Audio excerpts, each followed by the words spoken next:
صل على سيدنا ومولانا محمد وعلى سيدنا علي وسيدتنا فاطمة وسيدتنا زينب وسيدنا حسن وسيدنا حسين وعلى آله وصحبه وبارك وسلم اللهم صل على سيدنا ومولانا.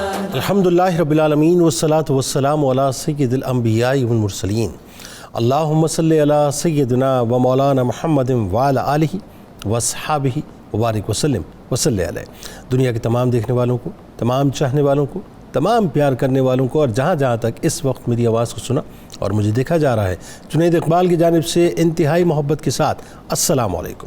ایک بار پھر ناظرین، آپ کو پر نور صبح میں صبح نور کے ساتھ میں دل کی گہرائیوں سے خوش آمدید کہتا ہوں. اور آئیے بلا توقف چلتے ہیں حضرت ابو انیس محمد برکت علی علیہ رحمہ کی تالیف اسماء النبی کریم صلی اللہ علیہ وآلہ وسلم سے رسول اللہ صلی اللہ علیہ وآلہ وسلم کا ایک اسم مبارک پڑھنے اور سننے کی سعادت حاصل کرتے ہیں. سیدنا الحاکم صلی اللہ علیہ وآلہ وسلم، ہمارے سردار حکمرانی فرمانے والے، درود و سلام بھیجے اللہ آپ صلی اللہ علیہ وآلہ وسلم پر، آپ صلی اللہ علیہ وآلہ وسلم کے آل پاک پر اور صحابہ کرام رضوان اللہ تعالیٰ علیہم اجمعین پر.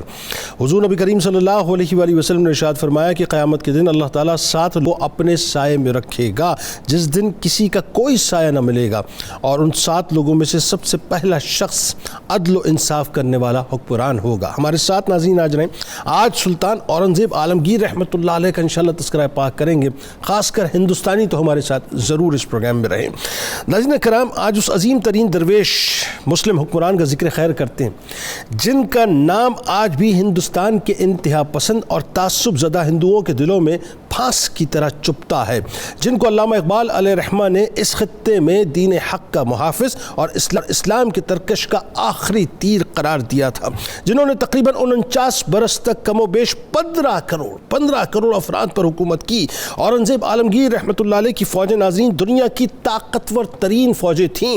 ان کے دور میں سلطنت مغلیہ اتنی وسیع ہوئی کہ پہلی بار انہوں نے تقریباً پورے بر صغیر کو اپنی سلطنت کا حصہ بنا لیا، یعنی موجودہ افغانستان سے لے کر بنگلہ دیش کی آخری سرحدوں اور لداخ و تبت سے لے کر جنوب میں کیرلا تک وسیع و عریض سلطنت کا قیام اسی بادشاہ کی دین ہے. ان کی اخلاقی خوبیوں پر تمام مورخین، یعنی یہاں تک کہ ناظرین ان کے مخالفین بھی متفق ہیں کہ یہ تخت شاہی پر بیٹھنے والا ایک درویش تھا. ان کے دور میں مغلیہ سلطنت کی آبادی پورے یورپ کی آبادی سے زیادہ تھی. ناظرین، اورنگزیب عالمگیر رحمۃ اللہ علیہ کے دور میں ہندوستان دنیا کا امیر ترین ملک تھا اور دنیا کی کل جی ڈی پی کا ایک چوتھائی حصہ پیدا کرتا تھا. اسلام کے نفاذ کے لیے جد و جہد کرنے والے مجدد علماء، صوفیاء اور عمراء سلاطین کی صف میں ایک نمایاں نام ابو المظفر محی الدین غازی اورنگزیب عالمگیر رحمۃ اللہ علیہ کا ہے، جو عہد مغلیہ کے 6 بادشاہ تھے. قرآن مجید لکھ کر اور ٹوپیاں سی کر گزارا کرنے والے، اپنی موت کے وقت اپنی اسی آمدنی سے تجہیز و تکفین کی وصیت کرنے والے، حکومتی خزانے سے ذاتی خرچ کے لیے 1 پائی بھی نہ لینے والے، نظام اسلامی کے نفاذ کے لیے جد و جہد کرنے والے، ایسے زاہد درویش صفت قناعت پسند اور عیش و عشرت سے دور بادشاہ کی ناظرین ہندوستان بلکہ تاریخ عالم میں کم مثالیں ملتی ہیں. بادشاہوں میں اورنگزیب عالمگیر رحمۃ اللہ علیہ پہلے بادشاہ ہیں جنہوں نے قرآن مجید حفظ کیا، حدیث، تفسیر، فقہ اور اسلامی علوم کے اوپر مکمل طور پہ عبور حاصل کیا. آپ عالم و فاضل، عابد و زاہد اور مجدد وقت ہونے کے ساتھ ساتھ ایک بہادر، بردبار اور خوف خدا رکھنے والے بادشاہ تھے. حرام و ناجائز کاموں سے روکنے کے لیے باقاعدہ محتسب شرعی کا عہدہ قائم کیا، ہندوؤں اور مسلمانوں کی فضول رسمیں ختم کی اور فحاشی کا انسداد کیا. امریکی خاتون محرک آڈری ٹروشکی نے اپنی کتاب اورنگزیب دی مین اینڈ دی میتھ میں اورنگزیب عالمگیر رحمۃ اللہ علیہ کے حوالے سے بہت کچھ لکھا ہے ناظرین، اور موجودہ گیان واپی مسجد مسجد کا تنازع سے لے کر اس طرح کئی مساجد کو لے کر اورنگزیب عالمگیر رحمۃ اللہ علیہ کو مندروں کو ڈھانے اور مساجد بنانے کے جو الزامات لگائے جاتے ہیں، اس منفی مہم کے ذریعے سنگ پریوار جو کھیل کھیل رہا ہے ناظرین ہندوستان میں، اس کھیل کا پردہ انہوں نے مکمل طور پر چاک کیا ہے۔ آرڈری بتاتی ہے کہ اورنگزیب ہندو و مذہبی یعنی جو برادری تھی اس کے نگراں تھے۔ اورنگزیب عالمگیر رحمۃ اللہ علیہ کا یہ ماننا تھا کہ اسلامی تعلیمات اور مغلیہ روایات نے انہیں ہندو مندروں، زیارت گاہوں اور مقدس شخصیتوں کی حفاظت کے لیے پابند کیا ہے۔ اس پر ہندو مندروں کی جو الزام لگتا ہے گرانے کا، یعنی ان پر جو الزام لگتا ہے، آرڈری لکھتی ہے کہ اورنگزیب عالمگیر رحمۃ اللہ علیہ کی سلطنت میں زمین کا پورا خطہ ہندو اور جین مندروں سے مزین تھا۔ یہ مذہبی ادارے مغل حکومت سے محافظت کا استحقاق رکھتے تھے۔ اورنگزیب عالمگیر رحمۃ اللہ علیہ کو عموماً ان کی حفاظت کو یقینی بنانے کے لیے کوشاں رہنا پڑتا تھا، یعنی کہ جب کوئی خاص مندر یا اس سے منسلک لوگ شاہی سلطنت کے مفاد کے خلاف کسی عمل میں شامل ہوتے، تب مغل نقطۂ نظر کے تحت خیر سگالی کا یہ عمل منسوخ کر دیا جاتا، یعنی اسٹیٹ مخالف اگر کوئی ایکٹیویٹی ہوتی تھی تب جا کر شہنشاہ اورنگزیب عالمگیر کو کوئی سٹیپ لینا پڑتا تھا۔ یہ بھی حقیقت ہے کہ کسی دوسرے مغل حکمران کے دور کے مقابلے میں اورنگزیب عالمگیر کی حکومت میں اعلی عہدوں پر زیادہ تر راجپوت بیٹھے ہوئے تھے۔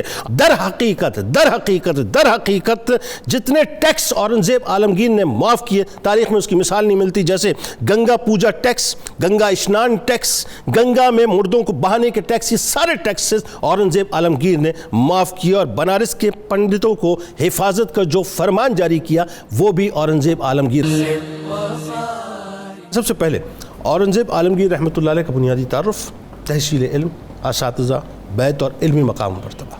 بسم اللہ الرحمن الرحیم، اللہم صلی علی محمد وعلی آل محمد وبارک وسلم۔ بہت شکریہ محترم جنید اقبال صاحب۔ روح قرآن، مغز قرآن سے آشنا، حافظ قرآن، کاتب قرآن، محافظ قرآن، ناشر قرآن، ابو المظفر محی الدین اورنگزیب عالمگیر کا تعارف میرے جیسا ایک ادنا طالب علم کیسے پیش کر سکتا ہے؟ یہ وہ عظیم ہستی ہے کہ جس کی چیئر پاکستان کی ہر یونیورسٹی میں ہونا بہت ہی ضروری ہے۔ واہ! آنے والی نسلوں کو آگاہ تو کرو کہ اس سرزمین پر اللہ تعالیٰ نے کیسے کیسے عظیم حکمران ہمیں عطا فرمائے۔ بالکل ٹھیک۔ صرف اورنگزیب عالمگیر کے بارے میں اتنا کہہ دینا کافی نہیں کہ وہ خاندان مغلیہ کا چھٹا بادشاہ ہے۔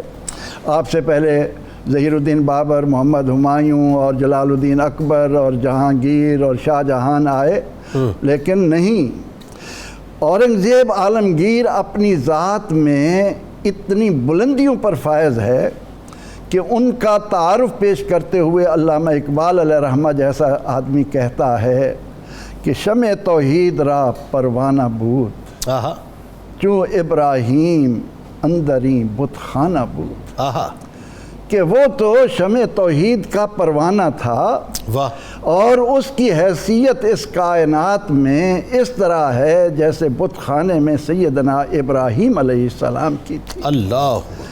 اقبال کہتے ہیں کہ حق گزید از ہند عالمگیر را، آن فقیر صاحب شمشیر را۔ اس صاحب شمشیر کو عالمگیر کی صورت میں اس خطے میں اللہ تعالیٰ نے چنا، اور اس حیثیت سے بھی میں یہ بات زور دے کر کہوں گا کہ عالمگیر ابو المظفر محی الدین دین کو زندہ کرنے والا، وہ صرف اسلامیان عالم کا بالعموم بلکہ احناف کا بالخصوص عظیم محسن ہے۔ اس نے اس خطے میں اسلام کی حیات نو کے لیے جو عظیم کارنامے سر انجام دیے ہیں، ان کی روشنی میں جب ہم ان کے تعارف کی طرف آتے ہیں تو 8 سال کی عمر میں جہانگیر ان کو اپنے ہاں بلا لیتا ہے، ٹھیک ہے، اور خطے یعنی دادا، ٹھیک ہے، اور اس خطے کے 7 عظیم علماء، ٹھیک، محدث، جن میں نام آتا ہے سعد اللہ خان کا، ملا صالح محمد کا، ہاشم گیلانی کا، مولوی عبداللطیف سلطان پوری کا، اور ملا محی الدین، سید محمد کنوجی اور ملا جیون جیسے، ملا جیون جیسے لوگ، اور یہ علماء کی جماعت وہ عظیم جماعت ہے کہ آج تک درس نظامی میں جتنے لوگ علم حاصل کر رہے ہیں کسی کو بھی اتنے عظیم علماء میسر نہیں آ سکتے۔ ہائے ہائے ہائے۔ اب اورنگزیب عالمگیر سب سے پہلے قرآن پاک کو حفظ کرتا ہے۔ واہ، محترم جنید اقبال صاحب، اس عظیم بادشاہ کا تعارف پیش کرتے ہوئے یہ کتنی خوبصورت بات ہے کہ اللہ نے انہیں 5 بیٹے دیے، 5 میں سے 2 حافظ قرآن، اللہ اکبر، اور ان میں سے ایک بیٹا حدیث میں اتنی بلندیوں پر فائز ہے کہ محدث، اس کو ندوۃ المحدثین کہا ہائے جاتا ہائے ہے، ہائے۔ اپنی ذات میں محدثین کی جماعت۔ واہ یہ وہ بادشاہ ہے جس کو اللہ نے 5 بیٹیاں دیں، واہ، اور ان میں سے 2 بیٹیاں حافظ قرآن، اللہ اکبر، اور ان میں سے ایک بیٹی زیب النساء اس مرتبے پر فائز ہے کہ وہ تفسیر کبیر کا ترجمہ کر رہی ہے زیب التفاسیر کے نام سے، اللہ اکبر، جس نے اپنی اولاد کو اس انداز میں رکھا ہو۔ یہ محی الدین عالمگیر صرف عالم دین ہی نہیں، صرف یہ نہیں کہ آپ نے قرآن پاک حفظ کیا ہے، بلکہ آپ نے وقت کے بہت بڑے مجدد حضرت شیخ سرہندی رحمۃ اللہ علیہ کے بیٹے خواجہ ملا معصوم رحمۃ اللہ علیہ سے بیعت کی ہے، اللہ اکبر، ان سے فیض روحانی کو اپنے اندر جذب کیا ہے، اور اس کی بدولت آپ کے اندر عشق رسول صلی اللہ علیہ وسلم کی شمع جس انداز سے روشن ہوئی ہے، اس کا اندازہ حضرت سلطان باہو رحمۃ اللہ علیہ کے اس کلمے سے اگر کوئی لگا سکے، سلطان باہو مرد خود آگاہ، آہا، مرد خدا آگاہ، کیا کہنے، مرد خود بین، وقت کا مردم شناس، وہ کہتا ہے کہ حضرت عالمگیر رحمۃ اللہ علیہ حضور علیہ السلام کے باطنی صحابی ہیں، اللہ، اور رسول اکرم رحمت عالم صلی اللہ علیہ وسلم سے ان کی محبت کا عالم یہ ہے کہ مہینوں کو ان کی محبت کو سامنے رکھ کر وہ اس میں صدقات و خیرات کرتے ہیں۔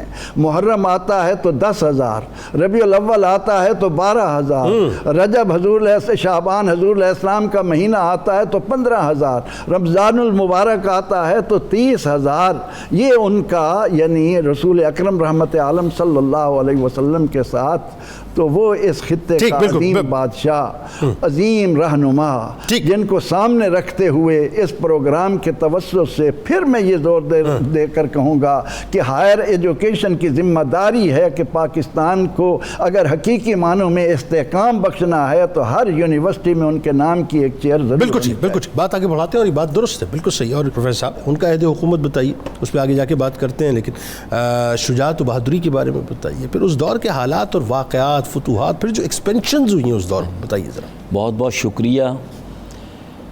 اورنگزیب علیہ الرحمہ ہماری روایت کے امین بھی ہیں اور محافظ بھی ہیں، اور جس وقت حضرت قائد اور پاکستان کے بانی بھی ہیں، جس طرح خواجہ مجدد الافسانی رحمۃ اللہ علیہ اور خواجہ معصوم صاحب کا بھی ذکر ہوا ہے، یہ وہی تسلسل ہے جس میں رام رحیم کا فرق بھی رہا اور دونوں محفوظ بھی رہے۔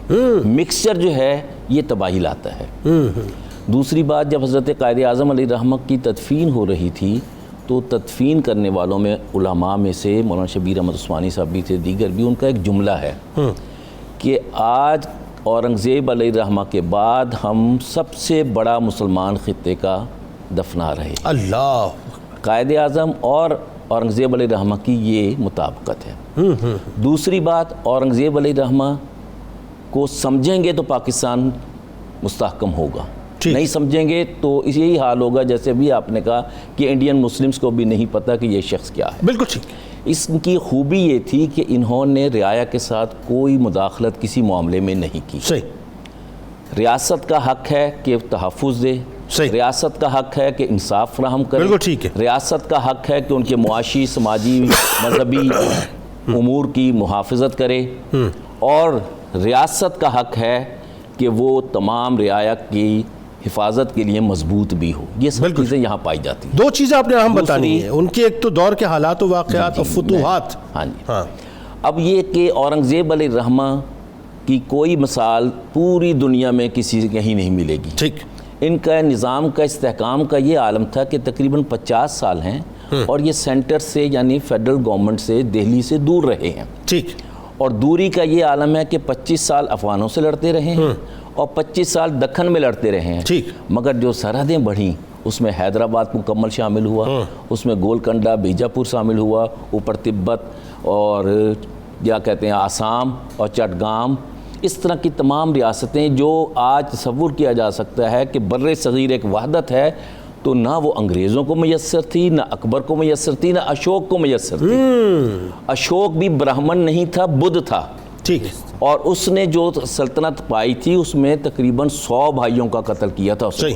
اور جنگ کلنک میں اس دور کے 1 لاکھ بندے مارے تھے اور 1.5 لاکھ قیدی بنائے تھے, اور اپنے مذہب کو تھوپتا تھا. ٹھیک. سرکاری ذرائع سے بھی اور اس طرح بھی. اور یہاں آپ نے دیکھا ہے کہ وہ بیت المال سے کچھ نہیں لیتے, اپنے دربار کے اخراجات کم کر دیتے ہیں, کیونکہ خانہ اورنگزیب علیہ الرحمہ کی جو بات ہے, انہوں نے 4-5 محاذوں پہ باقاعدہ جنگ کرتے ہوئے عمر گزاری ہے, اور 90 برس کے ہوتے ہوئے بھی وہ گھوڑے پر سوار تھے. واہ. پہلی یہ کہ خاندان کی چپکلشیں, دوسری یہ کہ ملک کے اندر ایک کامن ویلتھ ہے مذاہب کی, ٹھیک, ان سب کو ایک مقصد پہ رکھنا, اور وہ بھی پیار سے, محبت سے, شفقت سے, پترانہ شفقت سے, بالکل ایسے, زور سے نہیں. لا اکراہ فی الدین. آج بھی ہندوستان میں مسلم اقلیت میں ہیں, اکثریت میں نہیں ہے. بالکل صحیح. دلی آج بھی مسلم اقلیت ہے, اکثریت نہیں ہے. بالکل صحیح. جبکہ اشوک نے تو سب کو زبردستی بدھ بنا دیا. ایسا ہی ہے. بلکہ وہ دیکھیں نا, شیواجی مستقل جو ہے سامنے کھڑا رہا ہے, ہاں جی, اور وہ سیاسی جنگ تھی جس کو مذہبی رنگ دینے کی مذہبی رنگ دی. اب کیا تھا, دکن جو فتح ہوا, شوق یعنی وسعت دینے کا شوق نہیں تھا. بہادری تو مغلوں میں ختم ہے. وہاں کی وہ جو ریاستیں تھیں اٹونومس, وہ شیواجی کی محافظ تھیں. ٹھیک ہے. اور وہی وہاں پر حالات یہ تھے کہ ایک سلطان جو ہے وہ فوت ہو گیا, لاولد ہے, تو کسی انجانے کو لا کے بٹھا دیا, اور اس نے رام راج کو لا کے یعنی آپس کی چپکلش میں اجازت دے دی کہ جی مسلمانوں کو بھی مار دو. ٹھیک. میرا میرا اقتدار رہنا چاہیے. اس اقتدار کے حوث کو ختم کیا انہوں نے. ٹھیک. پھر دوسری طرف آپ دیکھیے کہ انہوں نے یعنی استحکام بھی کیا, مرہٹوں سے لڑے, راجپوتوں سے لڑے, افغانوں سے لڑے, اور سب سے بڑھ کر اس دور میں انگریزی استعمار جو تجارت کی شکل میں آ رہا تھا, وہ جنرل چائلڈ جو ہے اس کو شکست دی. جی. اور اتنے یعنی ستیش چندر لکھتے ہیں کہ وہ اتنے دور اندیش حکمران تھے کہ انہوں نے ٹیکسز جو تھے تقریباً 80 ٹیکسز معاف کیے. آپ یہ دیکھیں نا کہ ہندوؤں کے ساتھ جتنی لینینسی تھی, اور خاص طور پہ ایک جو بڑا مارکا آپ کے سامنے جو درپیش تھا آپ کو, وہ آپ کے پردادا ظاہر اکبر نے جو دین الہی کی بنیاد رکھی تھی, اس کو بھی تو ظاہر ہے بالکل وینش کرنا تھا نا, وہ ایک بڑا مارکا تھا. سب سے بڑی بات یہ ہے کہ اگر جو مغلیہ حکومت پہلے کرتی رہی, اگر وہ انداز رہتا تو مغلیہ حکومت ہندو حکومت کہلاتی, مسلمان حکومت نہ کہلاتی. اور اس میں آپ دیکھیے کہ ان کے انداز جو تھے کہ محل میں جھروکا درشن, اس کا بھی ٹیکس. بالکل ٹھیک ہے. اور پھر یہ ہے کہ سلام کا انداز بدل گیا, انہوں نے السلام علیکم راج کیا. بالکل ٹھیک ہے. پھر انہوں نے یہ کیا کہ السلام علیکم بھی کہیں گے, ساتھ یہ ہے کہ قمری سال کا آغاز کیا. بالکل صحیح. پھر اس کے بعد انہوں نے یہ کیا کہ جزیہ جو ہے بنیادی طور پر وہ غیر مسلموں کو ریاستی تحفظ دینے کا نام ہے. اس پہ پروفیسر صاحب آگے جا کے بات کرتے ہیں, ریفارمز کے اوپر بھی ظاہر گفتگو میں ڈیٹیل کرنا چاہوں گا, لیکن ایک بات ذرا خاص طور پہ آپ بتائیے ڈاکٹر صاحب کہ اورنگزیب عالمگیر رحمۃ اللہ علیہ کا چونکہ غیر مسلموں کا ذکر آیا, غیر مسلموں اور بالخصوص جو ہندوؤں کے ساتھ سلوک تھا اور ان کی عبادت گاہوں کا جو احترام جس انداز سے کیا گیا, اورنگزیب عالمگیر رحمۃ اللہ علیہ نے اپنے دور کے اندر مندروں کو مسمار کیا اور وہاں پہ مساجد قائم کیے. بتائیے ذرا اس بارے میں جو بسم اللہ الرحمن الرحیم. جنید بھائی, اللہ تعالیٰ آپ کو جزائے خیر دے, چینلز کو بھی آپ نے مجھے دعوت دی. سر آپ نے چونکہ آنڈرے ٹراسکی کی بات کی، میں ان کی کوٹیشن آپ کے سامنے رکھوں گا سب سے پہلے، جہاں سے ہمیں منظر کلیئر ہوگا ہسٹوریکلی ہوا کیا تھا۔ تو میں کے علی کو یہاں پر آپ کے سامنے ریفر کرنا چاہوں گا، Aurangzeb's religious policy and Hindu policy. اس میں وہ لکھتے ہیں کہ 3 امپورٹنٹ اورنگزیب عالمگیر کے اوپر الزامات لگے۔ پہلا الزام یہ تھا that he was deliberately converting دارالحرب into دارالاسلام، یعنی ہندوؤں کے رہنے کی جگہ برِ صغیر یعنی ہندوستان تو دارالحرب تھا، نان مسلم پلیس تھی، اس نے بائی ڈیزائن اور سٹرکچرڈ طریقے سے اس کو دارالاسلام بنایا۔ دوسرا الزام ان پہ یہ لگتا ہے کہ ہندو ایجوکیشنل سکولز اینڈ ٹیمپلز ور ڈسٹرکٹڈ، اور تیسرا الزام لگتا ہے کہ جزیہ کو ری امپوز کیا۔ اب ان تینوں کا جواب وہ ڈفرینٹ پرسپیکٹیو سے دیتے ہیں۔ پہلے تو ایک خط آپ کے سامنے میں شیئر کروں گا جو اورنگزیب عالمگیر اس دور میں اپنے ایک گورنر آف بنارس کو لکھتے ہیں جن کا نام ہے ابو الحسن۔ اب اس خط کا متن دیکھیے گا، اس خط کو ایز اٹ از انگلش میں ٹرانسلیٹ کرتے ہیں، میں اردو میں بھی اس کی ایکسپلینیشن آپ کو دیتا ہوں ناظرین کے لیے آسانی پیدا کرنے کے لیے۔ Since all our upright intentions are engaged in promoting of the public welfare and bettering the condition of all classes, caste, color and religions, therefore accordance with our holy law we have decided that ancient temples shall not be overthrown۔ یعنی وہ یہ کہتا ہے جتنے cost ہیں، colour ہے، کریڈ ہے، مذاہب ہیں، ہم نے ان سب کی ویلفیئر کرنی ہے نمبر 1، اور نمبر 2 اینشینٹ جتنے بھی ٹیمپلز ہیں ہم نے ان کو اوور تھرو نہیں کرنا۔ اور آگے اسی بات کو آگے الیگزینڈر ہیملٹن لکھتے ہیں۔ الیگزینڈر ہیملٹن یہ وہ شخص ہیں جو اورنگزیب کے دوسرے دور میں وزٹ کرتے ہیں برِ صغیر کا۔ الیگزینڈر ہیملٹن کیا کہتے ہیں؟ Everyone is free to serve and worship God in his own way during the reign of Aurangzeb عالمگیر۔ اورنگزیب عالمگیر علیہ رحمہ کے دور میں ہر شخص اپنے طریقہ کار سے، اپنے انداز مذہب اور تہذیب کے مطابق جس طرح خدا کو پوجنا چاہے وہ پوج سکتا تھا، فالو کر سکتا تھا۔ The real fact is that Aurangzeb ordered the demolition of those specific temples which had been erected on the destruction of the mosques and which had become the center of sedition and political intrigues۔ Exactly۔ یعنی وہ کہتا ہے کہ وہ تمام مندر، وہ تمام ٹیمپلز، اور مندر بھی نہیں وہ کہہ رہا، یہ ٹیمپل کسی بھی فارم کے ہو سکتے ہیں جو پولیٹیکلی وہاں پر کانسپریسیز کی جاتی تھیں، اور اسپیسیفکلی ابھی ہم نے ذکر کیا اکبر کے دور میں 1581 میں دین الہی یعنی دین اکبری کے نام سے ایک ایسا سسٹم بنایا گیا جس میں اس نے اپنے محل کے اندر ہی ایک سسٹم بنایا جس میں ایک عبادت خانہ بنایا جس میں ہر قسم کے لوگ آ کے وہاں پر عبادتیں کرتے تھے۔ وہاں سے ٹرینڈ اس نے ایک سیٹ کیا جس کو وہ دین اکبری کہتا تھا، جس کو سلخ کل یعنی یونیورسل ٹالرنس کہتا تھا کہ سب مذاہب ایک جیسے ہیں، ایک کی بات کرتے ہیں۔ اس دور میں چونکہ ہندو ڈومینیشن تھی، ہندو بیوی جودھا بائی اس کے گھر آ چکی تھی، وہ فوج میں طاقت پکڑ گئے تھے، تو انہوں نے انفلوئنس کیا اکبر کو، اور وہ تمام مسلمانوں کی جگہیں جو مسلمانوں کی خرید تھی برِ صغیر کے اندر، وہاں پر انہوں نے مساجد بنائی تھی۔ اور ایک اور بات یہاں پر رہے کہ لیکن وہ ذرا جو بھی آپ نے کوٹیشن دی ہے وہ ضرور اس کو ذرا انٹرپریٹ کر دیجئے تاکہ سمجھنے والوں کے لیے۔ بتا رہا ہوں ہیملٹن جو ہے بہت بڑا ہسٹورین ہے، یہ کہتا ہے کہ جب میں وہاں پر گیا تو 2 چیزیں مجھے دیکھی۔ پہلی چیز تو میں نے یہ دیکھی کہ اورنگزیب عالمگیر نے ایک آرڈر دیا ہوا تھا کہ جو جس بھی انداز سے خدا کو پوجنا چاہتا ہے اس کو پوجنے کی اجازت دی جائے۔ نمبر 2، وہ تمام ٹیمپلز، وہ تمام عمارتیں جو کھڑی کی گئی تھی مسلمانوں کی مساجد گرا کر، ان کو اس نے کہا اس لیے ختم کیا جائے کہ انہی عمارتوں میں بیٹھ کر کانسپریسی کی جاتی ہے، سیڈیشن کی جاتی ہے، اور ریاست کے خلاف وائلنس کریٹ کیا جاتا ہے۔ کیوں؟ کیونکہ وہ چاہتا تھا welfare for every single person, تمام رعایا کی ویلفیئر کرنا چاہتا تھا۔ پروفیسر صاحب ذرا یہ بتائیے کہ آپ کے بارے میں خاص طور پہ جب میں پڑھتا ہوں تو ایک بات مجھے بڑی دل کو چھو کے جاتی ہے کہ طرز حکمرانی تو اپنی جگہ سبحان اللہ جو بھی بات ہو رہی تھی، لیکن آپ یہ دیکھیے کہ اللہ سے جو تعلق ہے اس کی بھی کیا انتہا ہے، زہد و تقوی کی کیا انتہا ہے، عبادات کے کیا معاملات، بتائیے ذرا۔ حضرت اورنگزیب عالمگیر رحمۃ اللہ تعالی علیہ، انہوں نے اس انداز سے زندگی بسر کی کہ قیامت تک آنے والے اہل ایمان اپنے دلوں میں یہ حقیقت راسخ کر لیں کہ جو حکمران اپنے اللہ کے ساتھ مخلص نہیں ہاں وہ اس کے بندوں کے ساتھ کبھی مخلص ہو ہی نہیں سکتا۔ واہ کیا اس خطے کی تاریخ دیکھتے ہوئے جب ہم خاندان غلامہ میں سلطان شمس الدین التتمش کی طرف نظر ڈالتے ہیں، واہ واہ، قطب الدین ایبک کی طرف نظر کیا ڈالتے ہیں کیا تو کیا خوبصورت باتیں آتی ہیں۔ کیا کیا یہ غلامی نے ہمارے ذہن زنگ آلود کر کے ہمیں بتا دیا کہ شاید اسلام قدامت پسندی کی طرف لے جاتا ہے، اسلام سے بڑھ کر انسانی ترقی کا سامان کسی کے پاس نہیں ہے۔ درست۔ اب جب ہم اس عظیم حکمران اورنگزیب عالمگیر رحمۃ اللہ علیہ کو دیکھتے ہیں تو سب سے پہلی بات ان میں یہ نظر آتی ہے کہ ہمیشہ باوضو رہنا، کیونکہ قرآن پاک لکھتے تھے، واہ اور حاکم ہوتے ہوئے ہر پیر جمعرات اور جمعے کو روزے سے ہونا۔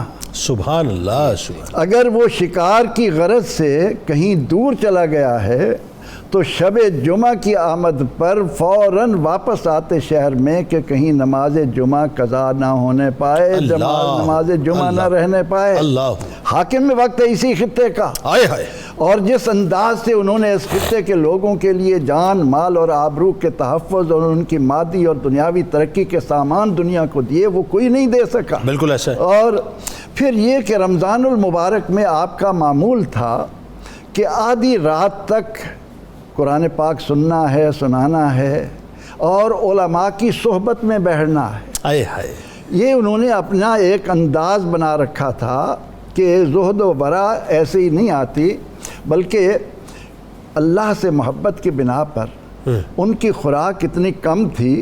ایک بڑا خوبصورت واقعہ اگر آپ اجازت دیں اختصار کے ساتھ میں پیش کروں کہ لوگوں کو خواہش ہوتی کہ بادشاہ وقت ہے ان کے مطبخ میں مجھے کام مل جائے، میں ان کا شاہی باورچی بن جاؤں، لیکن جو بھی شاہی باورچی آتا وہ بادشاہ کی سادہ غذا کو دیکھ کر پریشان ہو جاتا کہ میں بچوں کا گزارا کہاں کروں، کئی ہٹ جاتے۔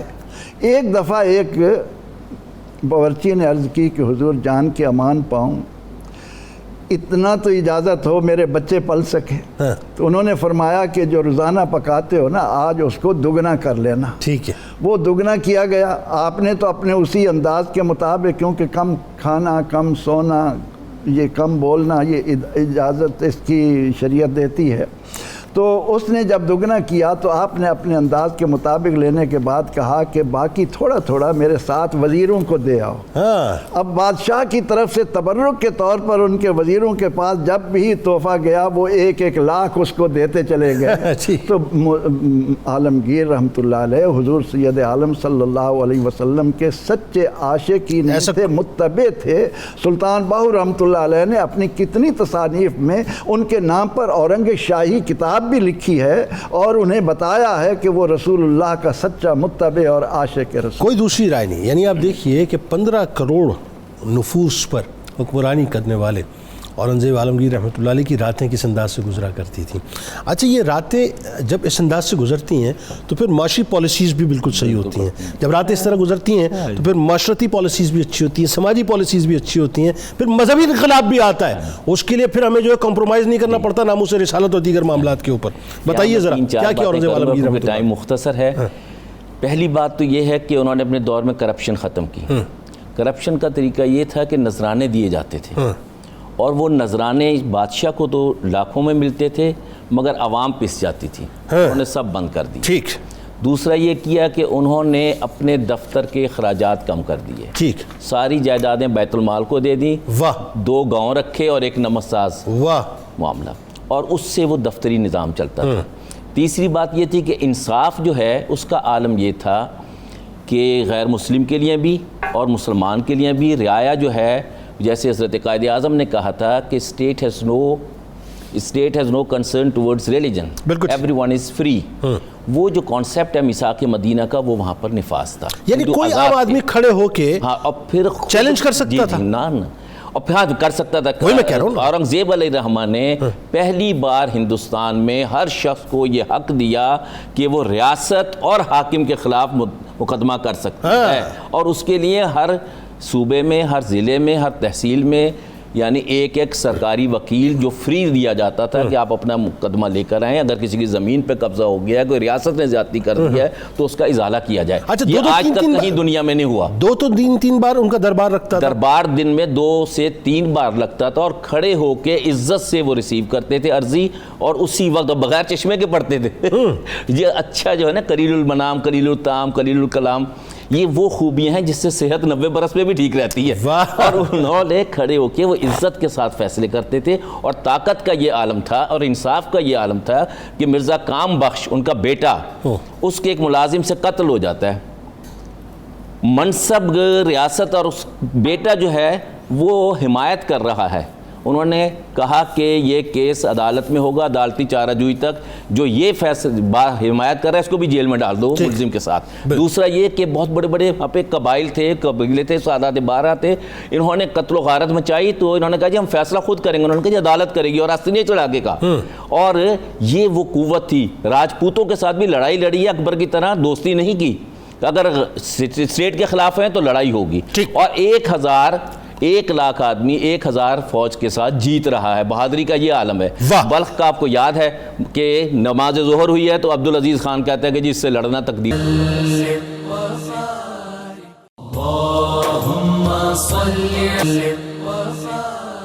طرز حکمرانی آپ کا اور آج کے حکمران وقت کا میں بتائیے صاحب. سر دیکھیں جنید بھائی، سب سے پہلی چیز تو اورنگزیب عالمگیر علیہ رحمہ کے جو کانسیپٹس ہیں نا اس کو فالو کیا ہوا ہے. فار ایگزامپل اگر ہم دیکھیں تو ان کے دور میں ایک بڑے مشہور عالم دین تھے جن کا نام شیخ نظام الدین تھا.